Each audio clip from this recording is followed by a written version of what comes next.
In problem 3-60, we're looking at relevant cost and sunk cost. And so in this scenario, we have a company who went out and bought a machine 6 months ago. And so now being 6 months later, they learned that, hey, there's a new machine that they could buy that's actually more reliable and does better work.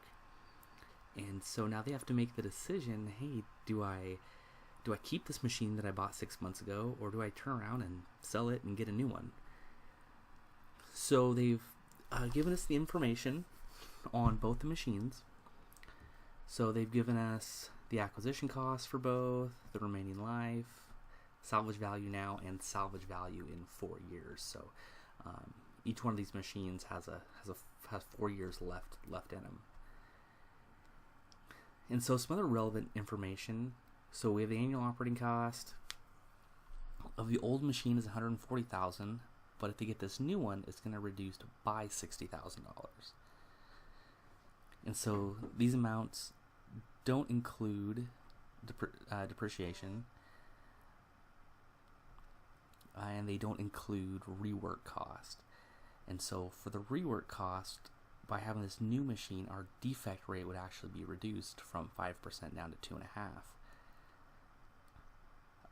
All defective units are reworked at a cost of $1, and the company on average produces 100,000 units. So, okay, should the company replace the old machine with the new one?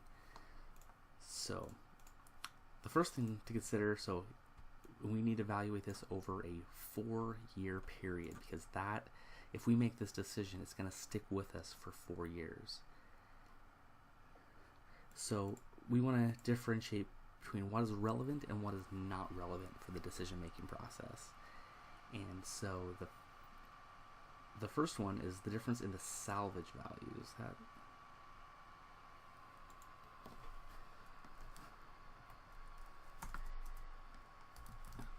helps spell it right.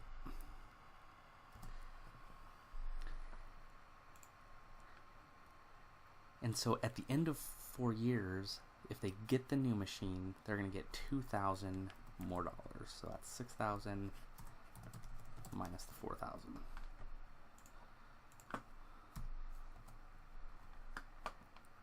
And so also we're going to have a decrease in operating cost. And so it says that the operating costs are going to decrease annually by $60,000. So we have to look at that over a 4-year period. So a total savings of $240,000. We're also going to have a reduction in rework cost.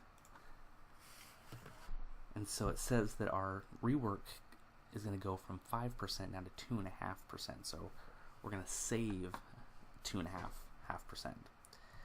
So if we're going to do 100,000 units, and we're going to save 2.5%, that's going to be $2,500 per year, and we're looking at this over a 4-year period. So so we're going to save $10,000. And also, if we do decide to get this new machine, we're going to be able to sell the old machine, which has a salvage value today of $100,000.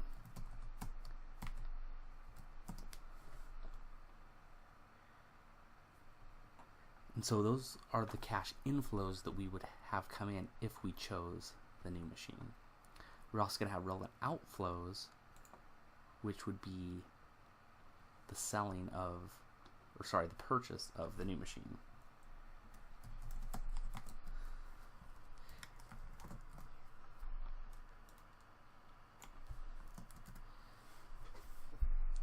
So if we were to decide to go ahead and purchase this new machine, we would actually be in the negative $8,000.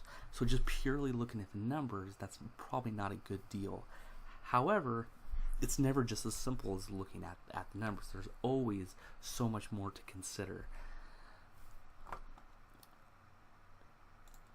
For example, it's possible that, hey, if they're actually buying a more reliable machine that, and they have less defects, maybe their sales go up. Maybe more customers come in and they buy more for them because they're more reliable and producing a better quality work. So that could have a significant influence on the decision. Another thing to consider might be the cost of capital. Basically, the value of money in the future, how it's discounted. If they have heavily discounted future cash flows, which means, hey, that money in the future is actually worth less to us. That would have a significant impact. Whenever you're looking at a decision like this, it's never just as simple as punching in numbers and it tells you yay or nay. There's always so many other factors to consider. Exercises like this is just a tool to make the decision, not a mechanism to actually make the decision for you. So I guess we skipped over part B. It says what cost should be considered as a sunk cost for this decision. So a sunk cost is something that is already been spent, and so it doesn't matter if we decide to make the decision to keep the old machine or buy the new machine. It doesn't matter because it doesn't change. And so in this situation, the acquisition cost of the old machine, that $300,000 we spent 6 months ago, it doesn't matter. All the thing that matters is what is going to change in the future based on our current decision.